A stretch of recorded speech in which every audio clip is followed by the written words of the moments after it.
करीनच। आणि मगाशी तुमचं एक सांगायचं राहिलं, मी कुठं महाराष्ट्रात फिरायला गेलो, सभांना गेलो, तर त्याच्यामध्ये काहीतरी असं करून टाकतात की अजित पवार असं काहीतरी बोलला। मधी मी काही भागात गेलो, तिथं मी नाशिकमध्ये नगरमध्ये गेल्यावर सांगतो, पावसाचं पडणारं पाणी पश्चिमेकडे जाऊन ते समुद्राला जातं, ते वळवायचंय।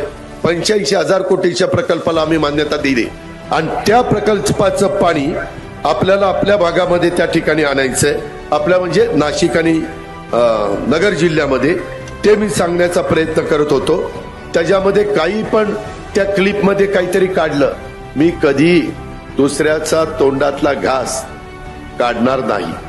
त्याच्यामध्ये मी आपल्याला सांगतो, डिंबे धरणाचं ओव्हरफ्लोचं पाणी माणिकडोह मध्ये ओव्हरफ्लोचं त्या ठिकाणी सोडायचंय, वरच्या पातळीवरच ते झालं पाहिजे।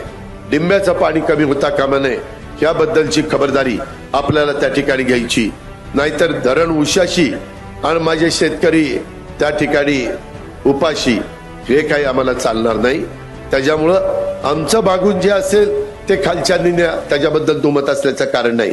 पण मी दुसरी एक गोष्ट जाता जाता सांगतो, आम्ही सरकारमध्ये जाण्याच्या मध्ये जी काही एक वेगवेगळी कारणं होती, त्याच्यात माझ्या आंबेगाव तालुका आणि माझा जुन्नर तालुक्याचा पाण्याचा महत्वाचा प्रश्न होता, जो मगाशी लाव रे व्हिडिओ त्याच्यात तुम्ही ते ऐकलं, त्या पद्धतीनं तिथं ते झालेलं होतं।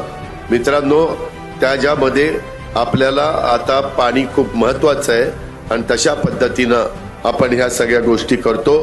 पाण्याच्या संदर्भामध्ये काही झालं तर माझा जुन्नर तालुका आणि आंबेगाव तालुका अडचणीमध्ये येऊ नये, याकरता दिलीप वळसे पाटील आणि अतुल बेनकेंनी त्या ठिकाणी भूमिका घेतली, हे पण आपल्याला विसरता येणार नाही।